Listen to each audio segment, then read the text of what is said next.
往最近的地方，是不是叫天堂？哪里不用假装坚强，过得不慌不忙？如果一定要谈梦想，是有勇气流浪。可最奢望的时光，是你们在身旁。我的眼泪止不住的淌，是因为快忘了家的模样。我的伤悲督促着我成长，和一个人容易走错方向。童年印象是嘴角的上扬，是小船游荡，是奖励的那颗糖。现在慌张，是对爱的渴望，因为还有伤亡，还盼着你们的目光。我们每个人都有自己的思维方式，还有想法。它支配着我们如何看待这个世界，如何看待自己。自杀干预能做的有限，我想帮助到更多的人。我想找你做的这档节目啊，叫做《新飞夜话》。下面有请我的搭档贺顿。如果你觉得非常的愤怒，你没有办法排解，甚至影响到你正常生活，那我觉得应该咨询的人是你自己。贺顿他不太适应这种封闭的空间。躲避恐惧症。别碰我！你能离我远点吗？你能离我远一点？小花，贺顿，你就把它放在你的戚戚下，谁家都行。我可以跟你说几句话吗？不想说话，现在。贺顿，俊俊应该是你的小名吧？我以后也这么叫你。别再叫我俊俊了。那为什么阿姨也叫你俊俊？俊俊是我弟弟的名字。我弟弟在8岁的时候已经死了。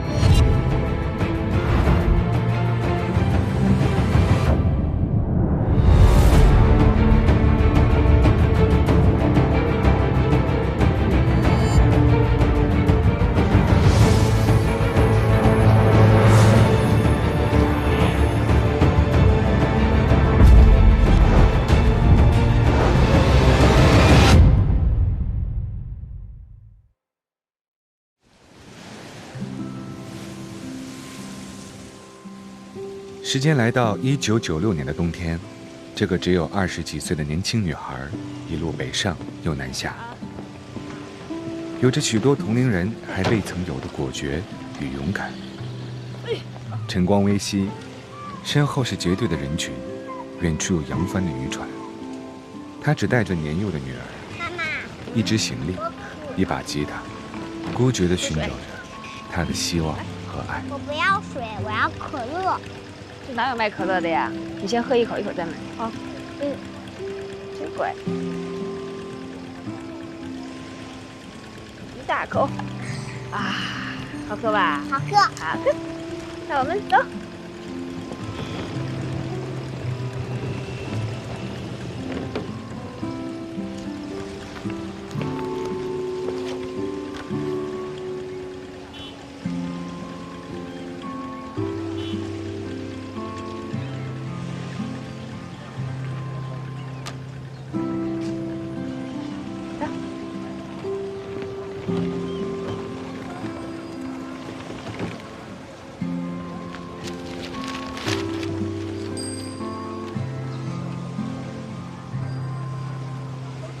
走，妈妈给你买好吃的去，咱们喝可乐，好吧？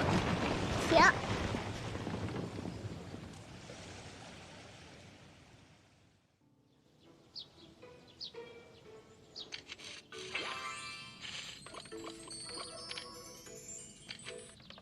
啊，小丽，你快帮我看看，为什么我每次 PK 都输啊？就是这个地方。哎呀，你先别玩了，我们一起帮梅子找你家新店吧啊！钱哥是不是要来了？哼，玩什么呢？钱哥，程微子是吧？嗯，对，钱哥好。欢迎加入我们团队。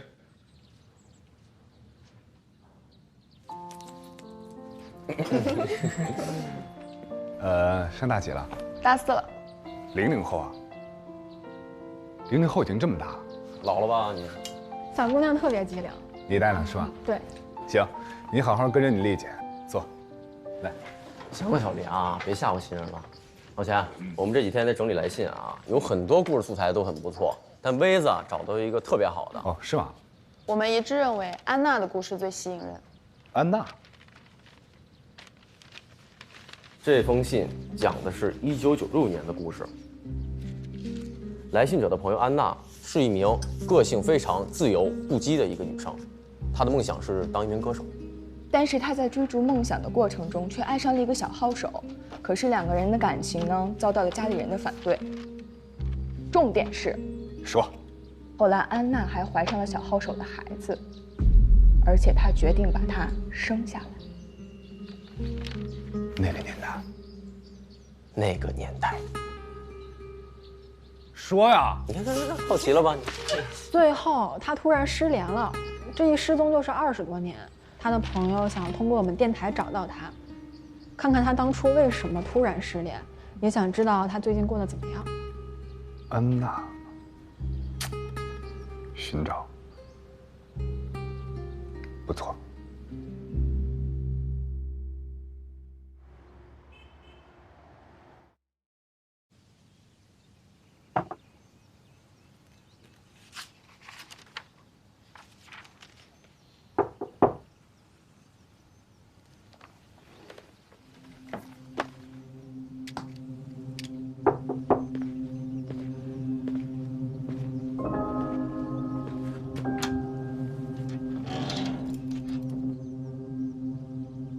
没想到，我一个身败名裂的人，还有人愿意来看我。流言蜚语都是短暂的，我相信您的人品。喝茶。老师来拜访，不会是叶老板的意思吧？不是，是我自己有事要劳烦季教授。有什么可以帮到你的？新推出的治疗仪。您听说过吗？听说过，怎么了？出问题了。我负责的一个患者使用完以后出现了强烈的应激反应，而且据我所知，不光这一个患者是这样的情况，而且像这种治疗仪器出现这样的应激情况也并不多见，而且在这么小的范围内，我已经遇到好几例这样的问题，所以这并不是一个突发的事件。你们委员会不是审批过吗？弃子取师，这背后的利益关系不用我说，您也很清楚，我是做不了主的。但这批治疗仪性能极其有问题，极度不稳定，我担心以后迟早会出问题。学会上下恐怕只有季教授您可以阻止这件事了。你是想让我阻止这件事，还是想让我帮你？两者都是。治疗仪的事儿，自然会有监管部门介入。只不过合同是温会长签的，温会长是把火烧到自己身上，难辞其咎吧？不愧是季教授，洞察人心。我已经退下来了，就算我想帮你，恐怕也有心无力。季教授在学会德高望重，以您的影响力，应该是没有问题的。我现在是个有污点的人，声誉都没了。这件事儿，我确实帮不了你。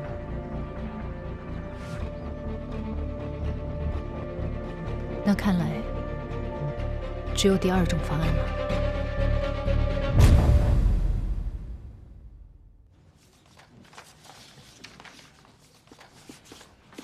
好的，咱们第一阶段的10封信呢，现在已经选好了，大家可以暂时休息一下。没事，钱老师，我们不累，我们今天应该可以把剩下的全部读完。不，咱们第一阶段呢，只需要10封信。现在的当务之急呢，是从这10封信当中选出1封，作为我们第1期节目的故事，给领导汇报。这10封信大家都看过了？看过。那现在你们把最想选的故事写在黑板上，到时候我们一起再讨论。好。怎么样？我还没看完呢，你们先讨论，我听着就行了。这么认真？工作呢。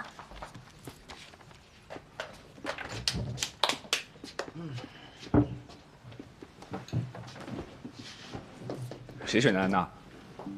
说说。我和小丽姐当时把安娜选出来的时候，就跟钱老师你说过，这个故事特别吸引人。哎，东子、青青，你们之前不是也挺支持安娜的吗？是，安娜这故事啊，确实是不错。但小城这故事啊，讲的是一对恋人生活在同一座小城，但是各种阴差阳错呀，他就没见着面儿。我觉得挺有戏剧性的。昨天我跟韩青商量一晚上，它作为开头特别的好。而且现在听众啊都喜欢这种过程起起伏伏的，但结局又很大团圆的啊。哎，那我说一下我自己的想法啊，我个人呢是比较倾向安娜的。为什么呢？因为这10封信啊，感动的都是人的情感，是吧？这是它的核心。安娜这个故事呢，虽然是90年代的故事，但是它不一样的地方就是在于，这个故事它到现在都没有结尾。这是一个非常好的钩子。钩子，没错，这是一个可以长久作战的选题。能够勾起观众好奇心的钩子，咱们手里必须得有。只要我们顺着安娜这个故事线往下探索，把过去和现在联动起来，说不定可以勾起观众长期的关注。我明白你的意思，有点像追剧的感觉，是吧？而且这个故事20多年都没有结局，观众一定会非常好奇。那我反水了。我挺安娜。嘿，我也。行，那咱们就继续看。看一下。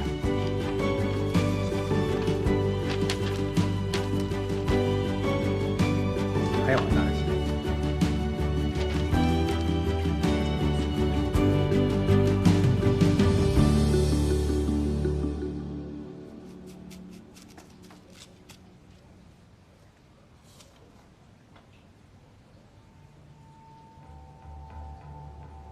顿顿，我这个脚啊，现在有一点，哎呦，开始疼了。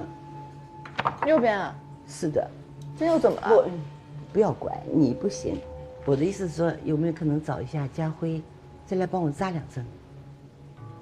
家辉啊？啊，我最近老没看见他了，他干嘛去了？家辉最近出事儿了。这册花已经交上去了。虽然不知道台里是什么意思，但是大家一致认为呢，这最好的来信是安娜的，咱们也不能跟着干等着，还是要主动做点什么。东子，哎，你想办法去联系一下安娜的寄件人，咱们得保持这故事的连续性。潘台，潘台，您怎么来了？你们这花房建了这么长时间了，你也不请我过来看看，今天凑巧路过，我这不就不请自来了。我们搬过来不久，您看这办公区还没收拾好。坐，潘台，来，您坐。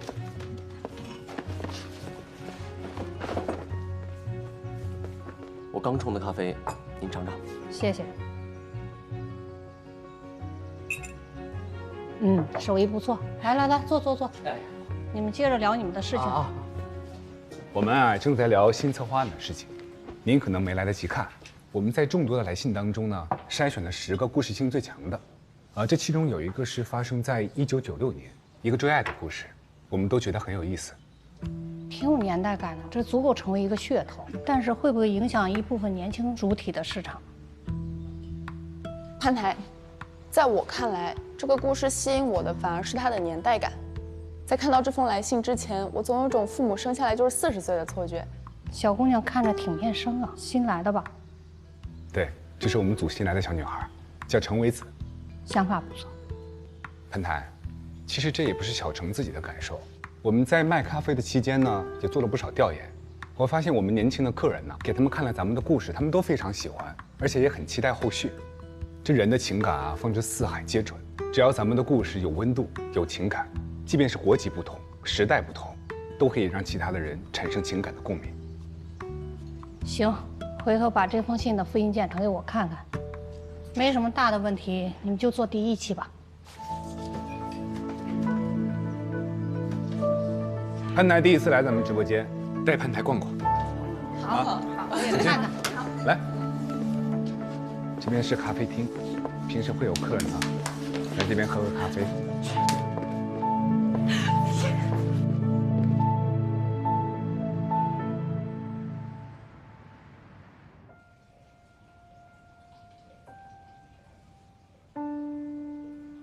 难怪呀，我第一次看见家辉的时候啊，我就觉得这个孩子心里好像有好多沉重的东西，但真没想到是这样，这真的太可怜了。童年时期父母的离开会给孩子造成莫大的抛弃感，还有不安全感，对他日后成长道路、人格塑造会有很大的影响。孩子在那个时候可能都会以为是自己犯了错误，所以妈妈会离开的，是吗？像这种早年的创伤啊，会给人带来漫长的痛苦和压抑。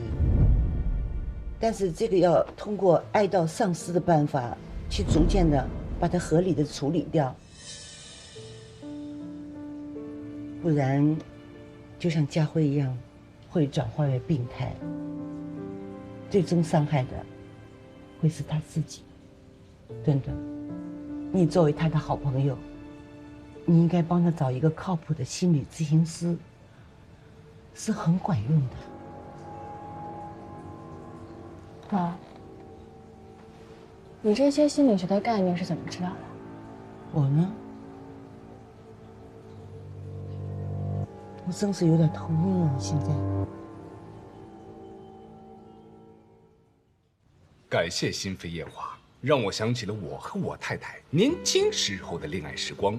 我的太太是一个芭蕾舞者，上学的时候呢，我第一次看她的表演，就深深的被她迷住。从此，我开始展开大力的追求，每逢她练舞，我都在舞蹈室外陪着。直到有一天，她主动的向我走来。我太太是节目的忠实听众，期待在心扉夜话能够听到更好的故事。天哪，这也太浪漫了吧！咱们这一次的选题反响也太好了，很多受到触动的观众啊，都在咱们节目底下秀出了他们年轻时候跟爱人的照片。这几天啊，我这照片多的我都看不过来啊！我天！哎，你们看这个啊，他说结婚7年，我和丈夫步入了7年之痒。直到昨天听了咱们这个节目，丈夫不自觉地回忆起他当初追求我的日子，我们才发现这段爱情来之不易，应该更好地珍惜彼此的缘分。这怎么都是些老夫老妻呀？也有小年轻的啊！你看这个追了3年的男神，昨天听了节目之后，终于鼓起勇气表白。你们猜怎么着？怎么着？男神同意了，他们迫不及待给我们节目组发了第1张情侣照，希望做个纪念。谢谢心扉夜话。哎，这种事情什么时候才能轮到我？跟男神们表白永远不成功，会成功。歇了吧你啊！哎，这期光预热效果就这么好，我觉得可以做个续篇。在这网上发起一个话题互动，把咱们节目的粉丝寄给我们的照片都分享分享。怎么样？这个主意好。现在不是正流行复古吗？是啊，那咱们得赶快收集一下这个安娜的线索呀。这信里头不是还提到了一个海鲜饭店？我已经找人去打听了，不知道在安娜这件事情上，还能不能有新的突破。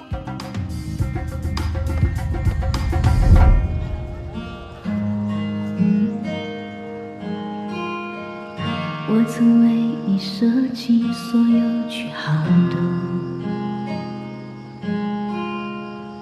你却横行无动于衷让我输。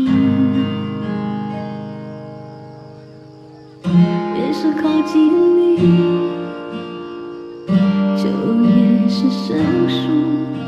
你忽冷。好了，别唱了，别唱了。哎，你这个不行啊。你这个声线不适合唱这种甜歌，好吧？回吧。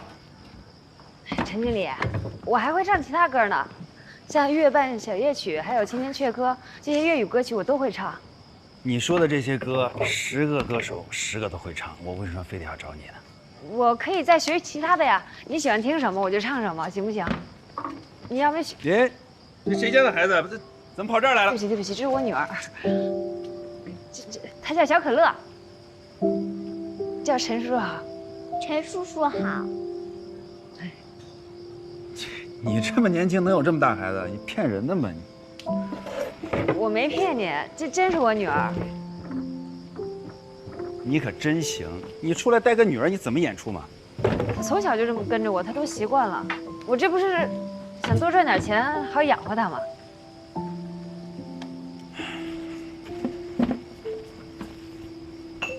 你，叔叔，给我妈妈一次机会吧。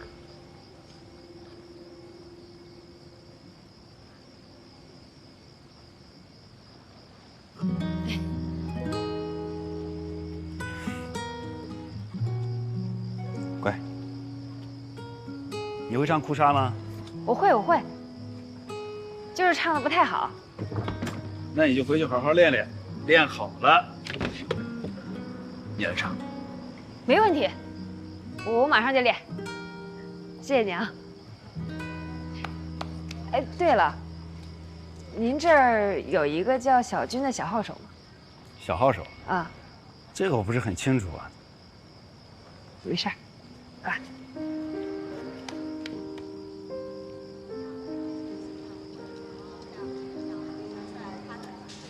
可乐，一会儿妈妈要上台演出了，你在这儿坐着等我啊。哦。好不好看？好看。好看，来，妈妈也给你推点。哎，哎呀，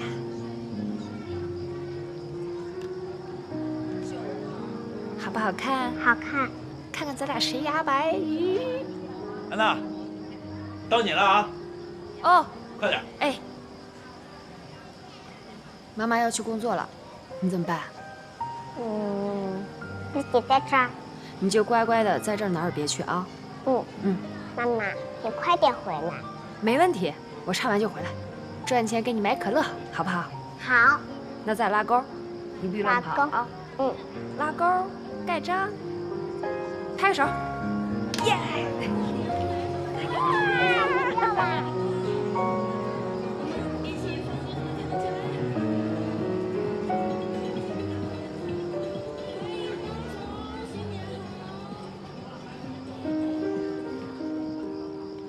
可乐，可乐，来，妈妈抱。哎呦，哎！结束一天工作的安娜抱着早已熟睡的小可乐走在台阶，尽头就是供她歇脚，姑且能被称作家的地方。有情侣与她擦肩而过，她驻足回望的身影显得有些落寞，但还好，夜深人静，安娜看着小可乐熟睡的模样，这是她一天当中最难能可贵的慰藉时刻。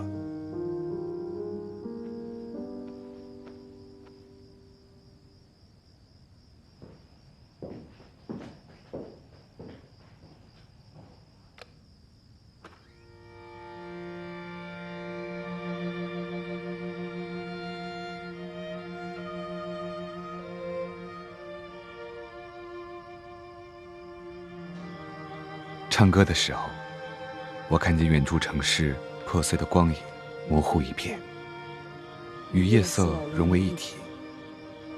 近处有男有女，争吵又和好，和好又分开，各自尽欢喜，各自有悲伤，如同我们一样，相隔遥远的两方。可我始终相信，这次我们一定会再相遇的，对吗，小军？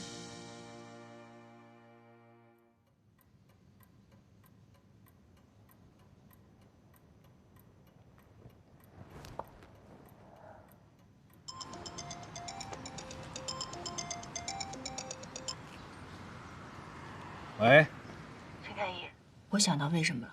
什么为什么？我知道安娜为什么找不到小军了。根据你的描述，我认为，如果按照现实逻辑上讲，安娜已经离开了几年，那小军一定换了工作，甚至已经不在这个城市了。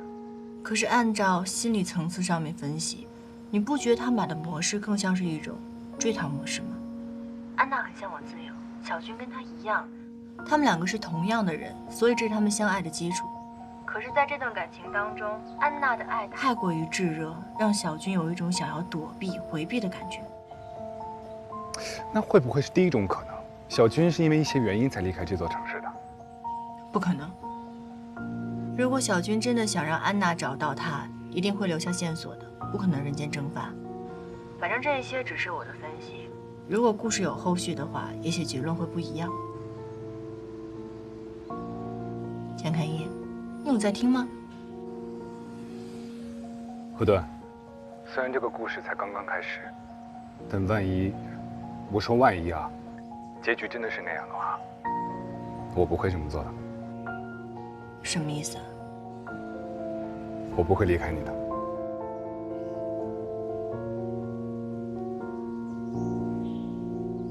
好。一切事情先棘手，已经有好几户出事的人家找上门来了。爸。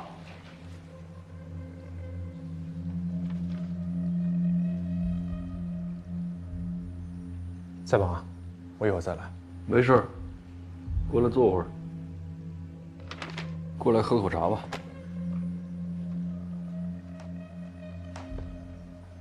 小叶总，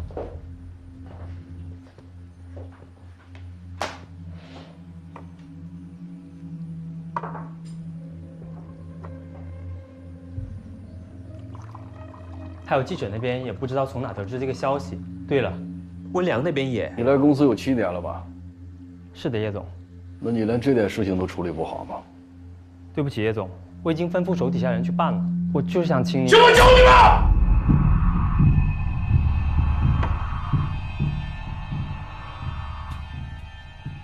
把这些用户的数据写一份详细的报告给我。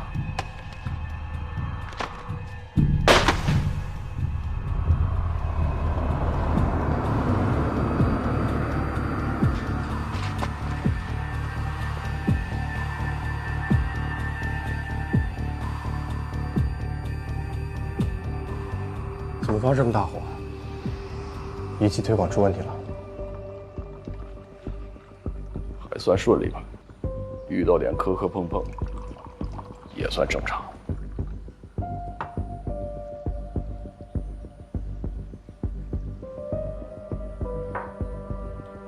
没事就行。你换茶了？好喝吗？味道不错。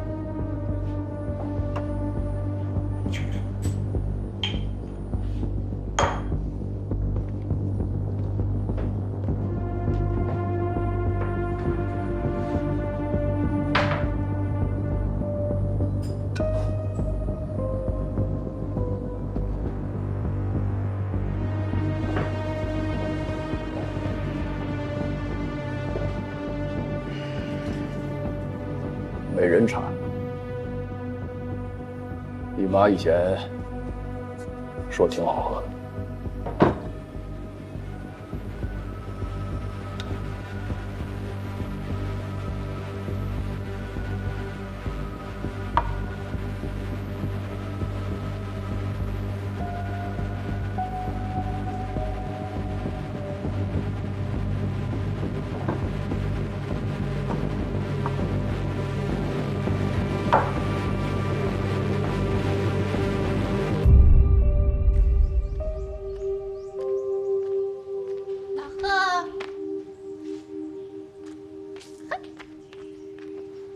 等一下，孙云呢？看什么呢？这么入神。有些事儿我怎么想都想不明白。正好你帮我分析一下。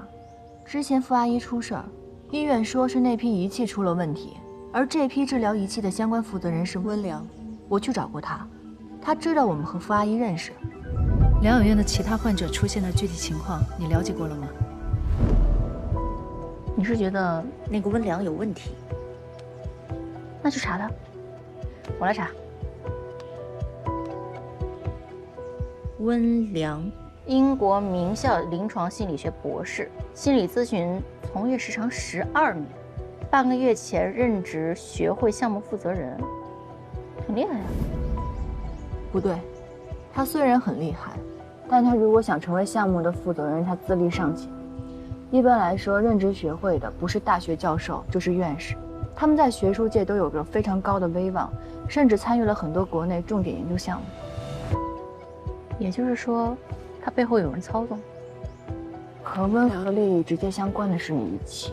如果有人想在背后操纵的话，那肯定也和仪器有所关联。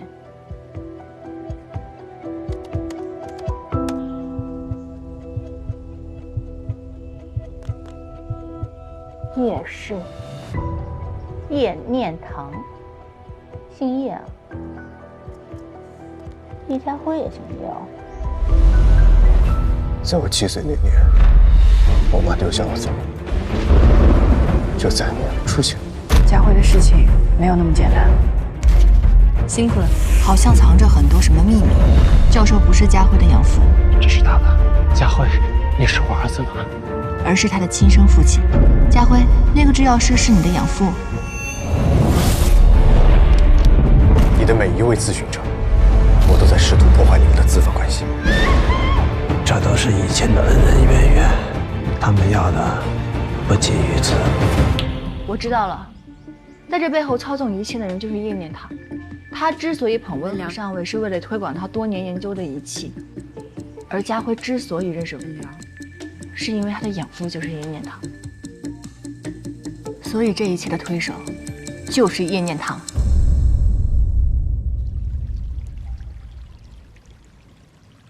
温老师觅得了一处好地方啊！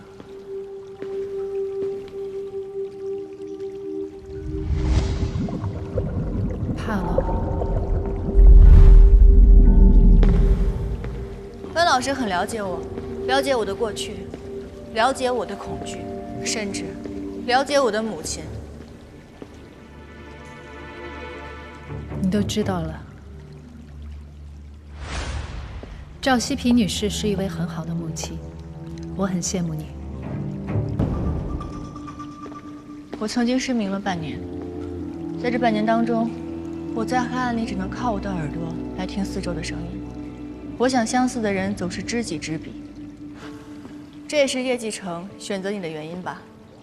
不止知己知彼，还有志同道合。温老师，我们都是你们手上的一个棋子。何来志同道合啊？那说明你还不够了解我。我真的不明白你为什么要这样做。为我自己。你接近我母亲，让我母亲重新接受我继父，你让我母女俩本来平静的生活重新陷入囹圄。温老师，你做这些都是为了你自己吗？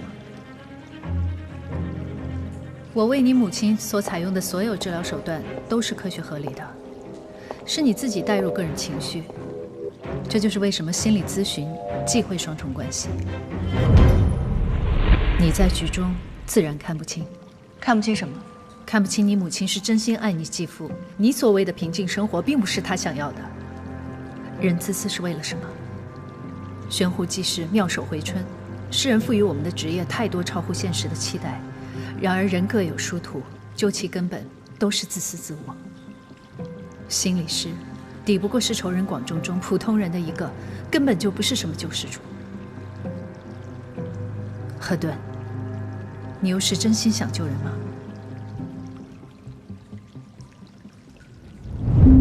悬壶济世心，妙手回春意。我从来都不是什么救世主，这只是我的专业，只是我的手艺。就跟那些医生护士一样，他们救人是因为他们的专业所长，职责所在，仅此而已。温老师，你呢？难道你真的像你表面上看上去的这个样子吗？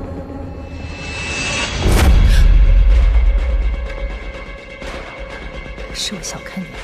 您的父亲是一名计算机专家，在计算机领域当中有一个词叫做鲁棒性。简单的来说，就是计算机软件在遇到异常和危险的时候，它系统生存的能力。比如，计算机软件认知错误、磁盘故障、网络过载以及恶意攻击的情况下，是否能做到不死机、不崩溃？而你的父亲最擅长的是拆分计算算法，模仿生物进化的随机模型，经过反复迭代，弱肉强食，优胜劣汰，使得那些适合在环境中生存的个体得以保存下来。你父亲对你和你妹妹温和的要求截然不同，在他强制性的教育下，你逐渐产生了一种只有男孩子才会有的弑父情节。你成年以后学你妹妹，开始留了长头发，穿衣打扮也非常的女人味。可是，在你不知不觉中，你已经成为了他。别说，你替叶继承做事，帮他完成复仇计划，你靠近我妈妈，取代姬教授，你操控脑电技术委员会的人，你做了这一切，在渴望得到叶继承认可的同时，你也在用行动来表示你在认同你父亲的培养模式，不是让你别说了。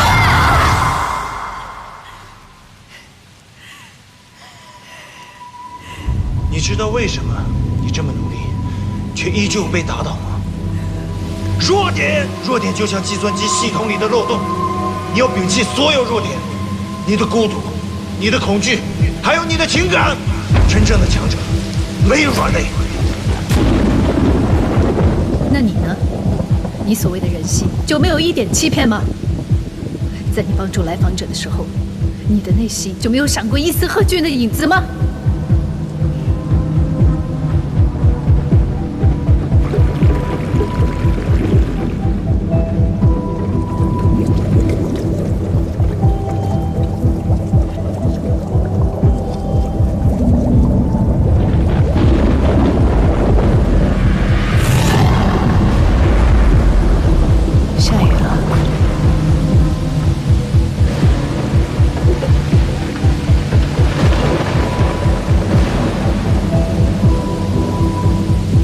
贺峻死的那天，也是这样吧？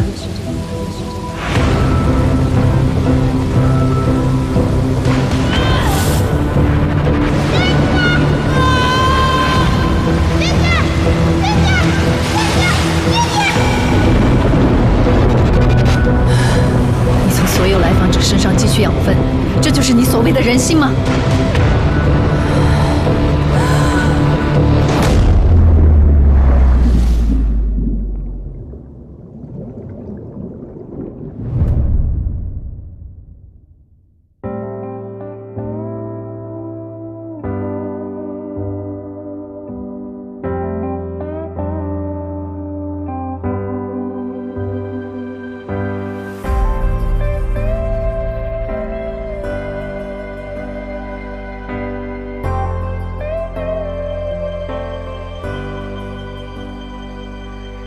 听风的旋律缓慢坠落，树叶的声音，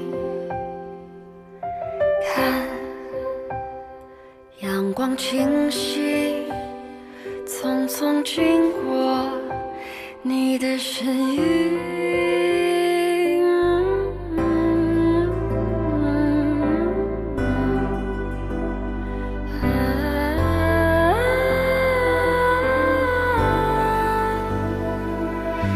那深藏心里的小秘密，那忧伤却美丽的雨季，那总该面对不舍的别离，那些点滴，那些回忆，那支根没结没还的笔，那些不懂装懂的问题，那次不经意看到的叹息，那些点滴，那些回忆，都要你，都是你。